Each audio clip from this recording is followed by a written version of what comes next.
Hi dears, അസ്സലാമു അലൈക്കും. എല്ലാവർക്കും എൻ്റെ ഹൃദയം നിറഞ്ഞ ഓണാശംസകൾ. അപ്പോൾ ഇന്നത്തെ വീഡിയോ സ്പെഷ്യലായിട്ട് ഓണം സ്പെഷ്യൽ തീം കേക്കാണ്. അപ്പോൾ അതെങ്ങനെ എത്ര എളുപ്പത്തിൽ ഉണ്ടാക്കാമെന്നാണ് ഇന്നത്തെ വീഡിയോയിൽ കാണിക്കുന്നത്. ഇതിനായിട്ട് നമുക്ക് ഫോണ്ടൻറ്റിൻ്റെ യാതൊരു ആവശ്യമില്ല. അതുപോലെ തന്നെ എക്സ്ട്രാ കേക്ക് ഉണ്ടാക്കി വെക്കേണ്ട ആവശ്യമില്ല. അതിന് പകരമായിട്ട് ആകെ വേണ്ടത് ഒരു പഴം മാത്രമാണ്. ആപ്പിളോ പഴമോ ഏതെങ്കിലും ഒരു കൂട്ടം മതി. പിന്നെ വേണ്ടത് ബ്രെഡ് ക്രംസ്. അപ്പോൾ അതെങ്ങനെ ഉണ്ടാക്കണമെന്ന് നമുക്ക് വീഡിയോയിലേക്ക് കടക്കാം. ആദ്യം തന്നെ എരിശ്ശേരിയാണ് ഉണ്ടാക്കുന്നത്. അപ്പോൾ കുറച്ച് ബ്രെഡ് ക്രംസ് എടുക്കുക. അതിലേക്ക് കുറച്ച് വിപ്പിംഗ് ക്രീം, ചോക്കോ ചിപ്സ്, അതുപോലെ ഡാർക്ക് ചോക്ലേറ്റ് ഗനാഷ് കൂടി ചേർത്ത് കൊടുത്തു. പിന്നെ ഞാൻ അതിലേക്ക് ആപ്പിളാണ് കഷ്ണങ്ങളാക്കിയിട്ടത്. പഴം ഇട്ടാലും മതി. എന്നിട്ട് നന്നായിട്ട് മിക്സ് ചെയ്ത് കൊടുത്തു. പിന്നെ കുറച്ചുകൂടി വിപ്പിംഗ് ക്രീം ആവശ്യത്തിന് ചേർത്ത് കൊടുത്തിട്ട് അതിലേക്ക് ഞാൻ യെല്ലോ കളറാണ് ചേർത്ത് കൊടുത്തത്. എന്നിട്ട് നന്നായി മിക്സ് ചെയ്തെടുത്ത നമ്മുടെ എരിശ്ശേരി റെഡിയായി. ഇനി ബീറ്റ്റൂട്ട് പച്ചടി റെഡിയാക്കാം. അതിലേക്കായിട്ട് ചെറുതായിട്ട് കട്ട് ചെയ്തതും പിന്നെ വിപ്പിംഗ് ക്രീമും പിന്നെ ഞാൻ അതിലേക്ക് ഇട്ടത് നമ്മുടെ റോസ് എസൻസ് ആണ്. റോസ് എസൻസ് ഇല്ലെങ്കിൽ സ്ട്രോബെറിയുടെ എസൻസ് ഉണ്ടെങ്കിൽ അത് ഒഴിച്ചാലും മതി. പിന്നെ അതിലേക്ക് കുറച്ച് ബ്രെഡ് ക്രംസ് കൂടി ഇട്ട് കൊടുത്തിട്ടുണ്ടായി. പിന്നെ ഞാനിവിടെ റെഡിയാക്കുന്നതാണ് അവിയൽ. അതിലേക്ക് ഞാൻ ആപ്പിൾ നീളത്തിൽ കട്ട് ചെയ്തതാണ്. പഴമായാലും മതി. പിന്നെ എടുത്തത് യെല്ലോ കളർ ചോക്ലേറ്റ്, അതായത് മാംഗോ ബാർ. പിന്നെ കുറച്ച് ബ്രെഡ് ക്രംസും വിപ്പിംഗ് ക്രീമും യെല്ലോ കളറും കൂടി ആഡ് ചെയ്തിട്ട് നന്നായി മിക്സ് ചെയ്തു. അപ്പോൾ അവിയൽ റെഡിയായി. അടുത്തത് കാളനാണ്. അപ്പോൾ അതിൽ വേണ്ടിയിട്ട് ഇതുപോലെ ആപ്പിൾ കട്ട് ചെയ്തതും വിപ്പിംഗ് ക്രീമും യെല്ലോ കളറും കൂടി മിക്സ് ചെയ്തു. അപ്പോൾ നമ്മുടെ കാളനും റെഡിയായി. പിന്നെ അതിലേക്ക് കടുക് ഇട്ടതുപോലെ കാണാനായിട്ട് ഞാൻ ചോക്കോ ചിപ്സ് കുറച്ച് ഇതുപോലെ നുറുക്കി ഇട്ട് കൊടുത്തു. അപ്പോൾ കാളനും റെഡിയായി. അടുത്തതായിട്ട് സാമ്പാറാണ് റെഡിയാക്കാൻ പോകുന്നത്. അപ്പോൾ അതിൽ ആപ്പിൾ കട്ട് ചെയ്തതും അതുപോലെ നേരത്തെ എടുത്ത മാംഗോ ബാറും, പിന്നെ മാംഗോ ബാർ ഇല്ലെന്നോർത്ത് കുഴപ്പമൊന്നുമില്ല, പഴമോ ആപ്പിളോ ഏതെങ്കിലും ഒരു കഷ്ണം മതിയാകും. ഞാൻ എൻ്റെ കയ്യിലുള്ളത് കൊണ്ട് ഇട്ട് കൊടുത്തതാണ്. പിന്നെ അതിലേക്ക് വൈറ്റ് ചോക്ലേറ്റോ വിപ്പിംഗ് ക്രീമോ ഇട്ട് കൊടുക്കാം. പിന്നെ ഡാർക്ക് ചോക്ലേറ്റും, പിന്നെ വൈറ്റ് ചോക്ലേറ്റ് ഇല്ലെങ്കിൽ ഇട്ട് കൊടുക്കണ്ട, ഉണ്ടെങ്കിൽ ഇട്ട് കൊടുക്കാം. പിന്നെ അതിലേക്ക് യെല്ലോ കളറും കൂടി ആഡ് ചെയ്തിട്ടുണ്ടായി. എന്നിട്ട് നന്നായി മിക്സ് ചെയ്ത് ഇപ്പോൾ നമ്മുടെ സാമ്പാർ ഇവിടെ റെഡിയായി. പിന്നെ കടുകിൻ്റെ ഒരു എഫക്റ്റ് കിട്ടാൻ വേണ്ടിയിട്ട് ഇതുപോലെ കുറച്ച് ചോക്കോ ചിപ്സ് ഇട്ട് കൊടുക്കാം. പിന്നെ അടുത്തത് കൂട്ടുകറിയാണ്. അതിന് വേണ്ടിയിട്ട് ഞാൻ ഉണക്കമുന്തിരിയും ആപ്പിളുമാണ് എടുത്തത്. ഉണക്കമുന്തിരി ഒന്നും എടുക്കേണ്ട ഒരാവശ്യമില്ല, ഞാൻ എൻ്റെ കയ്യിൽ ഉണ്ടായത് കൊണ്ട് മാത്രം എടുത്തതാണ്. പിന്നെ ബ്രെഡ് ക്രംസും അതുപോലെ വിപ്പിംഗ് ക്രീമോ ചോക്ലേറ്റോ വൈറ്റ് ചോക്ലേറ്റോ എന്തെങ്കിലും ഇട്ട് കൊടുക്കാം. പിന്നെ അങ്ങനെ കൂട്ടുകറി റെഡിയായി. അതുപോലെ ഇനി ഓലനാണ്. ഇതുപോലെ പഴമാണ് ഞാൻ കട്ട് ചെയ്തിട്ടത്. അതിലേക്ക് കുറച്ച് വിപ്പിംഗ് ക്രീം ഇട്ട് കൊടുത്തു. അങ്ങനെ നമ്മുടെ ഓലനും റെഡിയായി. അങ്ങനെ നമ്മുടെ കറിയെല്ലാം റെഡി ആയിട്ടുണ്ട്. ഇപ്പം ഞാൻ പറഞ്ഞത് കുറച്ച് സ്പീഡായിപ്പോയി, വീഡിയോ ലെങ്തി ആവാതിരിക്കാൻ വേണ്ടിയിട്ടാണ്. മനസ്സിലായിട്ടെന്ന് വിചാരിക്കുന്നു. പിന്നെ ക്യാബേജ് തോരനാണ്. അതിന് വേണ്ടിയിട്ട് ബ്രെഡ് ക്രംസിലേക്ക് കുറച്ച് യെല്ലോ കളർ മിക്സ് ചെയ്ത് അങ്ങനെ അതും റെഡിയായി. അപ്പോൾ ഇനി നമുക്ക് സെറ്റ് ചെയ്യാം. ഒരു മോൾഡിൽ ഉണ്ടാക്കിയ കേക്ക് കൊണ്ട് എങ്ങനെ നമുക്ക് ഇല ഷേപ്പ് ചെയ്തെടുക്കാമെന്നാണ് കാണിക്കുന്നത്.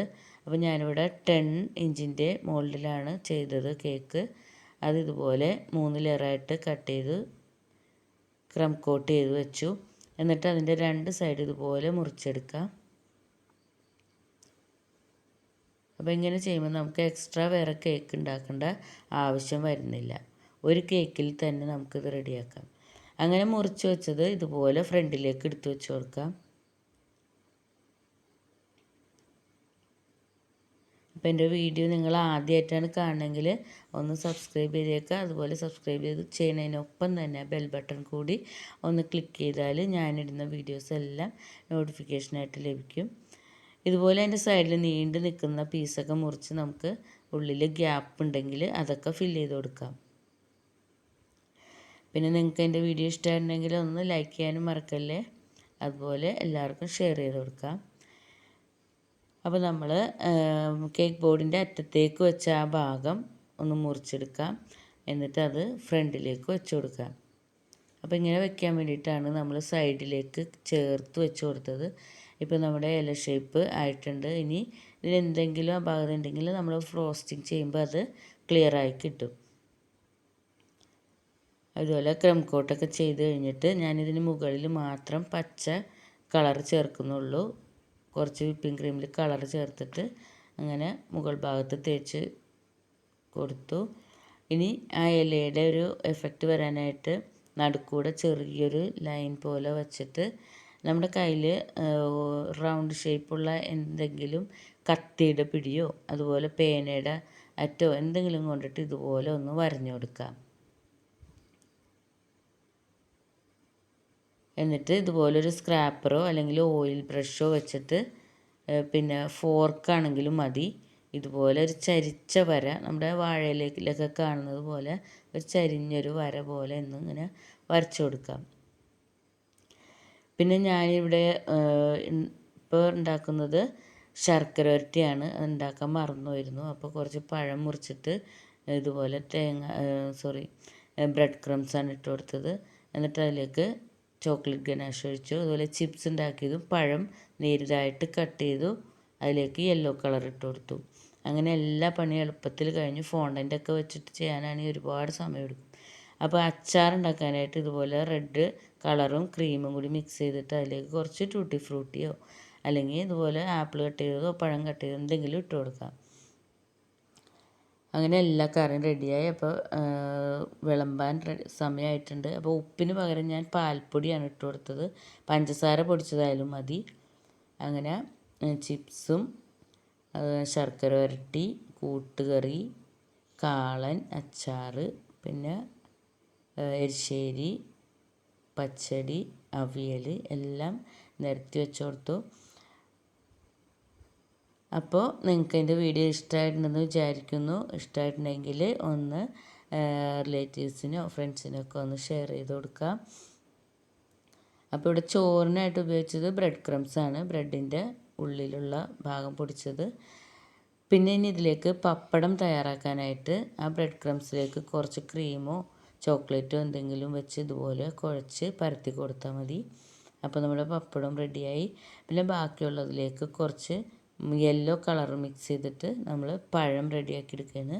ഇതുപോലെ ഒന്ന് ഷേപ്പ് ചെയ്ത് കൊടുത്തിട്ട് പഴം റെഡിയാക്കി എടുക്കാം. അപ്പോൾ നമുക്ക് ഫോണ്ടൻറ്റിൻ്റെ ഒന്നും ആവശ്യമില്ല, എല്ലാം എളുപ്പത്തിന് കഴിയും.